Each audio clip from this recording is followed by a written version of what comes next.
दोस्तों कोई तुमको बोले किसी स्ट्रेंजर के साथ शादी करना है और फिर उसके साथ बेड शेयर करना है, सैक्रिफाइसिंग योर लव एंड फिर पेरेंट्स की मन पसंद के साथ शादी करना है, डाउरी सिस्टम का सीक्रेट लीगल होना and having baby with in 2 years after marriage, is this called arrange marriage. दोस्तों ऐसा मैं नहीं, फॉरेनर्स पूछा करते थे मुझसे व्हाट द और भी मेरे कोरियन दोस्त ने मुझसे पूछा bro my uncle is single, can you find a beautiful Indian woman for him. I mean like a kind of arrange marriage because I think you don't need love to get married, right.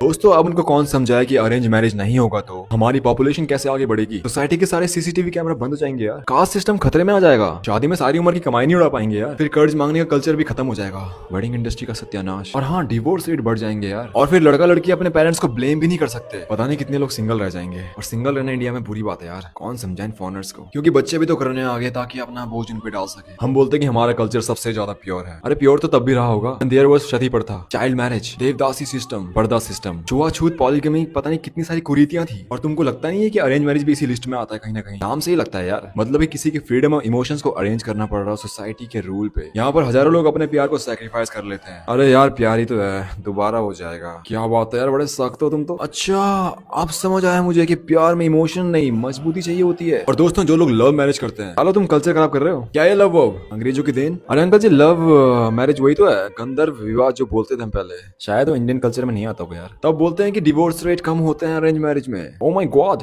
Divorce का मतलब पता भी है? अरे यार इसका मतलब तो हिंदी में है ही नहीं कुछ, बस इतना पता है कि डिवोर्स बुरी चीज होती है, क्योंकि अगर डिवोर्स होगा तो अबे औरतें मार कैसे खाएंगी, इज्जत का पोस्टमार्टम हो जाएगा दोनों फैमिली का, एडजस्टमेंट वाला सिस्टम खत्म हो जाएगा दोस्तों, और 50% प्रॉपर्टी तो गई, और कहीं फिर दोबारा इंसान प्यार ना करने लग जाए। अरे ये तो फ्रीडम की डेफिनेशन होगी यार। शादी के नाम पे जो तुम जिंदा लाश बन के रह जाते हो उसे तुम सक्सेसफुल मैरिज बोलते हो। कुछ लोग बोलते हैं कि लौंडे प्यार हो जाता है शादी के बाद, भाई उसको आदत बोलते हैं, और अपने कल्चर में तो प्यार का गोल्ड मेडल भी देते हैं इस चीज को। देखो दोस्तों इंडिया में प्रॉब्लम लव मैरिज या फिर अरेंज मैरिज का नहीं है, प्रॉब्लम इज फ्रीडम। अब चाहे तुम इस फ्रीडम से अरेंज मैरिज करो या फिर लव मैरिज, देखो प्यार करना कोई गुनाह नहीं है, बस सही इंसान की पहचान जरूरी है। जिसके साथ तुम पूरी लाइफ बिताने वाले हो, बच्चे पैदा करने वाले हो, तो उसको जानते ही नहीं हो तो क्या फायदा। अरे मैं अंदर से जानने की बात कर रहा हूँ यार। और कुछ लोग बोलते हैं हम अपने पेरेंट्स के लिए जी रहे हैं। मुझे ये चीज समझ नहीं आती कि अगर हम अपने पेरेंट्स के अकॉर्डिंग जिएंगे और हमारे बच्चे हमारे अकॉर्डिंग जिएंगे और हमारे बच्चों के बच्चे हमारे बच्चों के अकॉर्डिंग जिएंगे, तो असली में जी कौन रहा है? देखो रिस्पेक्ट करने में और किसी के लिए जीने में बहुत फर्क होता है। मैं पूरी जिंदगी I will take care of my parents, but मैं उनके अकॉर्डिंग शादी नहीं करूंगा, because it should be my freedom. और अगर बात रही दो फैमिलीज के बीच में रिश्ते बनाने की, तो रिश्ते लव मैरिज में ही बन जाते हैं यार, बस हमारी सोच साफ होनी चाहिए। मेरी फैमिली में सबकी अरेंज मैरिज है, पर मैं नहीं करूंगा। मैं उससे करूंगा जिसको मैं जानता हूँ, जिससे मैं प्यार करता हूँ, जहाँ पर रिस्पेक्ट, फ्रीडम और अंडरस्टैंडिंग सब चीज हो, and the main thing is financial freedom. धन्यवाद, जय हिंद।